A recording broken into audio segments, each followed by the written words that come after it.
বাদামের মধ্যে কয়েকটি খেজুর দিয়ে পুরায় রসগোল্লার মতো একটি লাড্ডু বানিয়েছি। এটা খেতে এত বেশি দুর্দান্ত হয় যে একবার না বানালে এর টেস্টটা আপনি বুঝতেই পারবেন না। কোনো প্রকার চিনি বা গুড় ছাড়াই এই লাড্ডুটি তৈরি করা হয়েছে। যাদের ডায়াবেটিক্স আছে এবং যারা ডায়েট করছেন তারাও এই লাড্ডুটি অনায়াসে খেতে পারবে। রেসিপিটি শিখে রাখুন, আপনাদের কাজে আসবে।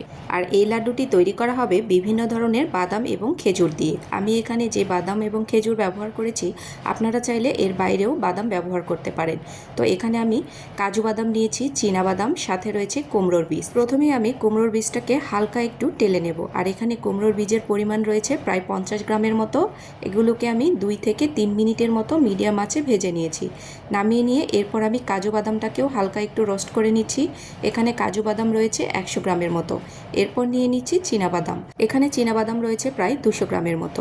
আপনারা চাইলে এখানে অন্য বাদামও ব্যবহার করতে পারেন। তো সবগুলো বাদাম একসাথে ভেজে আমি এগুলোকে নামিয়ে ঠান্ডা হওয়ার পরে বাদামের যে খোসাটা রয়েছে এটা উপর থেকে ছিলে ফেলে দিয়েছি। এরপর সবগুলো বাদামকে ব্লেন্ডার জারের মধ্যে দিয়ে নিচ্ছি। এখন এই সব বাদামগুলোকে একসাথে গুঁড়ো করে নিয়েছি। তো দেখুন বাদামের গুঁড়ো একদম রেডি হয়ে গেছে। আর গুঁড়োটা কিছুটা ভেতরে দানা দানা থাকবে, একদমই পাউডারের মতো হবে না।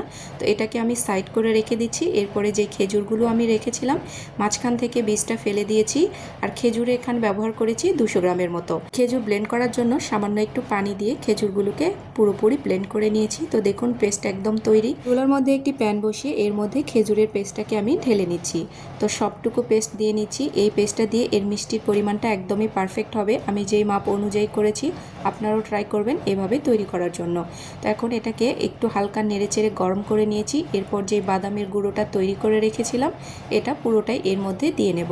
এখন নাড়াচাড়া করতেই থাকবো যতক্ষণ না এটা আঠালো হয়ে আসে। যখন দেখবেন প্যানের গা থেকে ছেড়ে ছেড়ে আসছে তখনই বুঝতে পারবেন যে এটা একদম তৈরি হয়ে গেছে। তো এখন আমি আরও কিছুক্ষণ এটাকে নাড়াচাড়া করে একটু শক্ত বানিয়ে নেব। তো এটা হয়ে গেছে, আমি নামিয়ে ঠান্ডা করার জন্য রেখে দিয়েছি। তো ঠান্ডা হওয়ার পরে হাতে সামান্য একটু ঘি মাখিয়ে নিয়েছি। এরপর লাড্ডুগুলোকে বানিয়ে নেব। এখন গোল গোল শেপ করে আপনাদের পছন্দ অনুযায়ী সাইজ করে এগুলোকে বানিয়ে নেবেন। তো আমি একটু বড় বড় করেই বানিয়ে নিচ্ছি। আর এটা খেতে এত বেশি মজাদার হয় যে কেউ খাওয়ার পরে আপনাকে জিজ্ঞেস করবে যে আপনি কিভাবে এটি তৈরি করেছেন। তো আজকের রেসিপিটি যদি আপনাদের কাছে ভালো লেগে থাকে অবশ্যই আপনাদের টাইম লাইনে অথবা আপনাদের ফ্রেন্ড অ্যান্ড ফ্যামিলির কাছে শেয়ার করে দেবেন। তো এরপরে আমি কিছুটা সাদা তিল নিয়েছি, তিলের মধ্যে এই লাড্ডুগুলোকে গড়িয়ে নিচ্ছি। তো আপনাদের কাছে যদি তিল না থাকে না নিলেও হবে, তবে এভাবে দিলে দেখতে অনেকটা সুন্দর লাগে। তো দেখুন সবগুলো লাড্ডু একদমই রেডি হয়ে গেছে। দেখেই মনে হচ্ছে না এটা কতটা লোভনীয় হয়েছে। আর এটা খেতেও অনেক বেশি মজাদার। একটা লাড্ডু আমি ভেঙে দেখাচ্ছি, দেখুন ভেতরটা কতটা সুন্দর হয়েছে। আর এটা খেতে এত বেশি মজাদার হয় যে একটা মুখে দিলে আরেকটা দিতে ইচ্ছে করবে। আল্লাহ হাফেজ।